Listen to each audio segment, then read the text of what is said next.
वांगीकर यांचे Raigad mobile shop. आपल्याकडे Samsung, Oppo, Vivo, Redmi, OnePlus सर्वच ब्रँडेड कंपनीचे मोबाईल व मोबाईल दुरुस्ती आणि भेट द्या वांगीकर यांचे रायगड मोबाईल शॉप स्टेशन।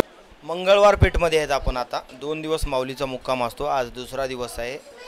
आपण इथं एक वारकरी आहेत, मागच्या 50 वर्षापासून त्यांच्याकडे वारी येते। वारकरी येतात, सकाळपासून त्यांच्याकडे जेवणाची चल चालू असते। नेमकं काय वाटतं यांना, काय समाधान आहे, काय वारीचं पुण्य आहे, आपण त्यांच्याकडून जाणून घेऊ। काय वाटलं की पहिल्यांदा वारकऱ्यांना तुम्हाला बोलव वाटलं इथे? पूर्वी आमची आई राहायला जागा नव्हती, तर भाकऱ्या करून बोर्डाच्या पुलावर द्यायची। आणि तिथं जागा नसल्यामुळे आम्ही तिथं जाऊन दान करायचो।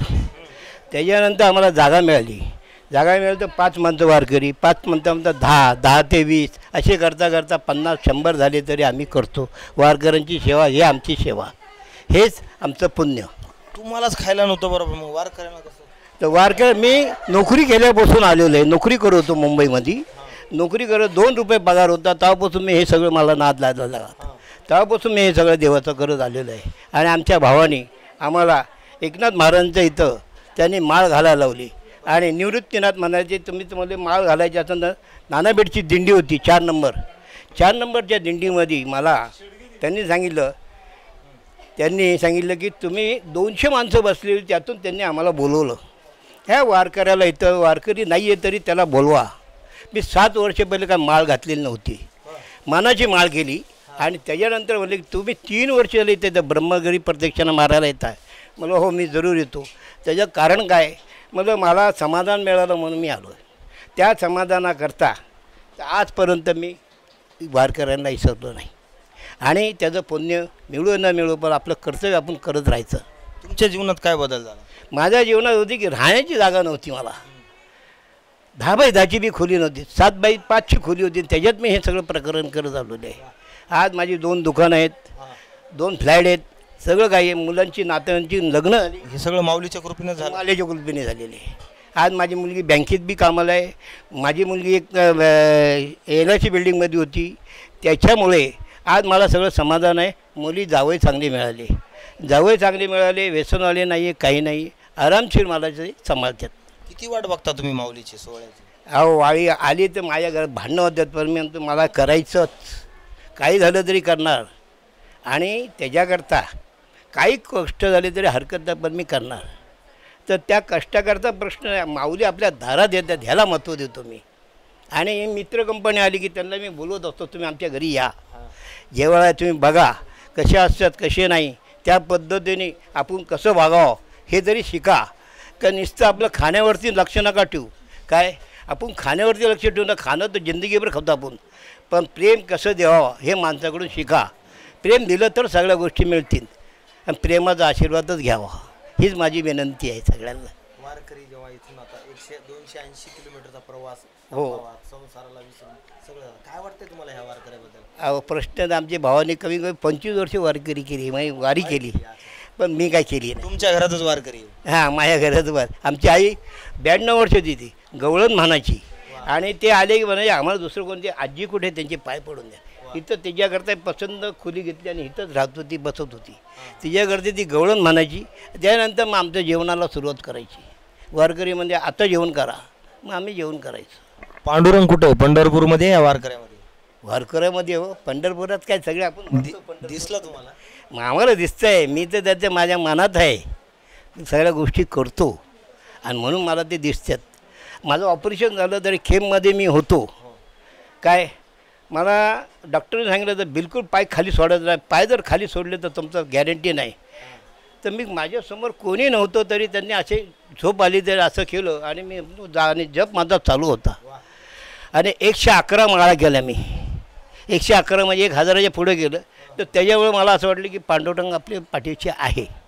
आणि मी त्यातून मला 2 अटॅक येऊन गेले तरी मी जिवंत राहिलो। आणि 3रा आला तर डॉक्टर म्हणतो तुमचं नशीब चांगलं आहे, पुण्याचं काम करताय तुम्ही, त्याच्यामुळे तुमच्या पाठीमागे कोणतरी आहे, असं मी करतो। आणि काही जणाला दान बी केलेलं आहे, पैसे मागत नाही, काही नाही, दिले नाही दिले तरी चालन। लग्न आहे माझा छंद आहे, दुसऱ्यांची लग्न लावणं. हां, 2चे 4 हात करायचे आणि ते 2चे 4 हात केले की तो आनंद मला खूप मिळतो.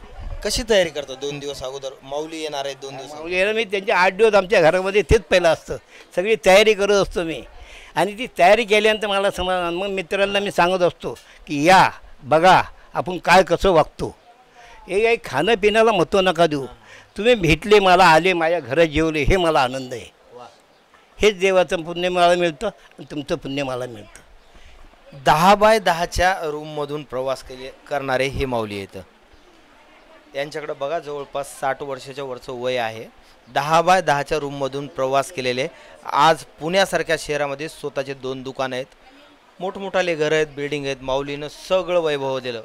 मात्र याचं श्रेय फक्त ते देतात, मी काय केलं नाही हे सर्व करणारे माऊली आहेत. रामकृष्णारी. परत भेटूया अशाच एका व्हिडिओमध्ये. पंढरीची वारी आहे माझ्या घरी, अनिकन करीत तीर्थवर्त. या अभंगाप्रमाणेच माऊली तिथले एक पुण्यातले, त्यांना एक वारीतला अनुभव आलेला आहे, ते आपण त्यांच्याकडून. काय अनुभव आहे तुम्हाला जो सांगा वाटतं? मी संतोष चंद्रकांत गायकवाड. आमच्याकडं कौशल्य महाराजांची परभणीची दिंडी येते. त्या दिंडीमध्ये कौशल्य महाराजांबरोबर एक जोडपं आमच्या घरी आलं, पण त्यांना मुलबाळ होणार नाही हे लेखी डॉक्टरांनी लेटर दिलं होतं. पुण्यातलं रुबी हॉल, मुंबईचं KM अशा ठिकाणचं त्यांचं लेटर होतं. त्यांना मुलबाळ होणार नाही हे सिद्ध झालं होतं.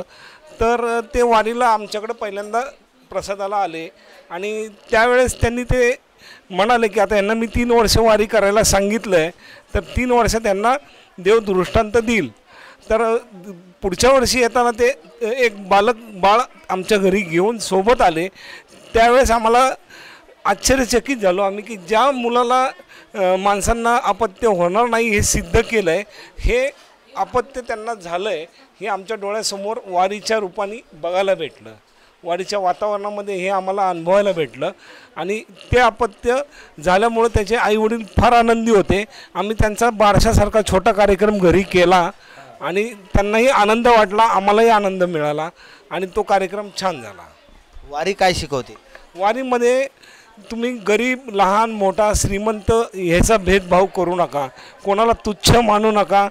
हा मोठा आहे म्हणून त्याला जवळ केलं आहे, हा गरीब आहे म्हणून त्याला लांब केलं आहे, असं करू नका. सगळा सर्वसामान्यांचा समाज एकत्र करून जो कार्यक्रम घडतो त्यालाच वारी हे नाव आहे. रामकृष्णारी.